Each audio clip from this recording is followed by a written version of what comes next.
नमस्कार साथियों, कैसे हैं आप लोग। पढ़ाई लिखाई ठीक ठाक चल रही है आप लोगों की, सब बेहतर। एक विशेष जानकारी जिसके लिए आज का ये सेशन आपके सामने आ रहा है।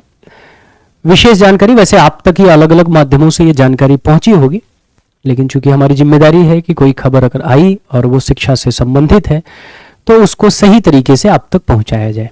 ठीक है, आपने न्यूज़पेपर वगैरह देख लिया होगा या अलग अलग माध्यमों से आप तक ये जानकारी पहुंची होगी कि 2026-27 में जो शैक्षणिक सत्र होगा उसमें बहुत सारे चेंजेस देखने को मिलेंगे। ठीक है, 26-27 का जो शैक्षणिक सत्र है उसमें बहुत सारे चेंजेस देखने को मिलेंगे, जिसमें आपका एक चेंज है 1 साल का बीएड।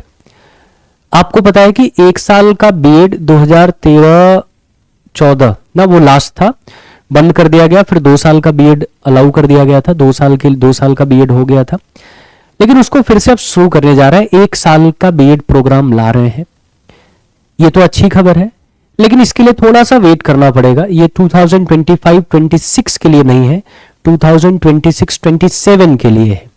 ठीक है, 2026 और 27 का जो शैक्षणिक सत्र होगा उसमें बीएड 1 साल का होगा, लेकिन वो 1 साल का बीएड कर कौन पाएगा? अच्छा सवाल ये है कि वो 1 साल का बीएड कर कौन पाएगा। ठीक है, तो 1 साल का बीएड वो कर पाएगा जिसने वो इंटीग्रेटेड कोर्स कर रखा होगा ना, जो बीए और बीएड वाला था, वो 1 साल तो पहले से कर रहा है, 2023 से वो अप्लाई है, 2023 से वो चल रहा है। लेकिन अब शामिल किया गया अगर आप पोस्ट ग्रेजुएट हैं।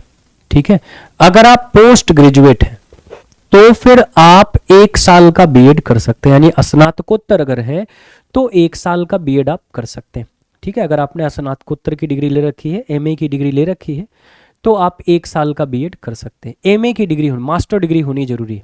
ठीक है, 1 साल के बीएड के लिए, या वो 4 साल वाला कोर्स आपके पास होना चाहिए। ठीक है, तब आप ले सकते हैं 1 साल का बीएड, नहीं तो आपको स्नातकोत्तर मास्टर डिग्री आपके पास होनी चाहिए। इसके अलावा 2 साल का जो बीएड है वो 3 साल का जो ग्रेजुएशन कर रहा है, चाहे वो बीए हो, चाहे वो बीएससी हो, चाहे वो बीकॉम हो, उनके लिए जैसे पहले से चल रहा था वैसे चलता रहेगा, वो करते रहेंगे।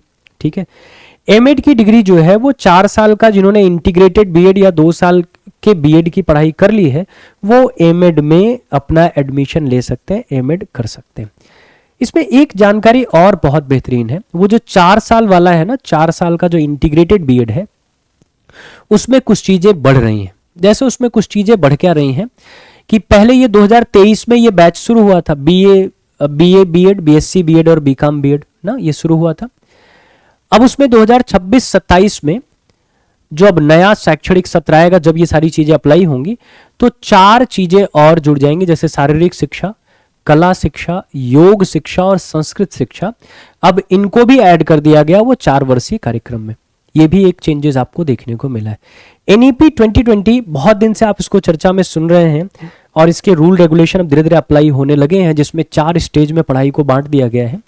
उसमें जो प्रोफेसर पंकज अरोड़ा साहब हैं, जो अध्यक्ष हैं इस समिति के, उन्होंने कहा था कि अब हम ये चाहते हैं कि जो फर्जी कॉलेजेस चल रहे हैं, जो रैकेट चल रहा है ना एक फर्जी कॉलेजेस का, जो किसी को भी बीएड की डिग्री बांट दे रहे हैं, डीएलएड की डिग्री बांट दे रहे हैं, एमएड की डिग्री बांट दे रहे हैं ना, पैसा खर्च करिए डिग्री आपको मिल जा रही, इन पर नकेल कसेंगे। और दूसरा, अब शिक्षा को एक लक्ष्य से जोड़ेंगे। मतलब अगर आपको टीचर बनना है तो ये आपको पहले से ही डिसाइड करना पड़ेगा, यानी 12th तक जाते जाते आपको अब ये डिसाइड करना पड़ेगा कि आप आगे क्या करना चाहते हैं।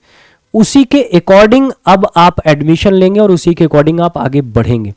मतलब अगर आपने एक तरीके से, जैसे अगर इस तरीके से मान लें कि अगर आपने ये रखा है कि बीए बीएड दोनों साथ साथ कर रहे हैं, तो आपकी डिग्री सिर्फ टीचर बनने के लिए ही मान्य होगी, आपका पहले से तय हो जाएगा।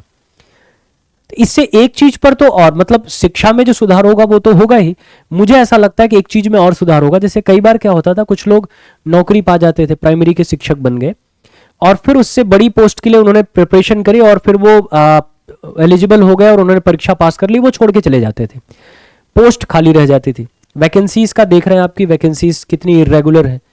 पता लगता था स्कूल में शिक्षक भी नहीं है, और बहुत सारे स्टूडेंट जो प्रिपरेशन कर रहे हैं उसके वो बाहर बैठे हुए हैं, उनको मौका ही नहीं मिल रहा है। तो उस पर एक लगाम उस पर जरूर लग जाएगी। अब वही लोग इस फील्ड में जाएंगे जो शिक्षक बनना ही चाहते हैं, जिनको पढ़ाना अच्छा लगता है, जिनको शिक्षण कार्य करना अच्छा लगता है। इसके अलावा जो यूपी टीईटी आपका है, टेट है, इसमें भी परिवर्तन आपको देखने को मिलेगा।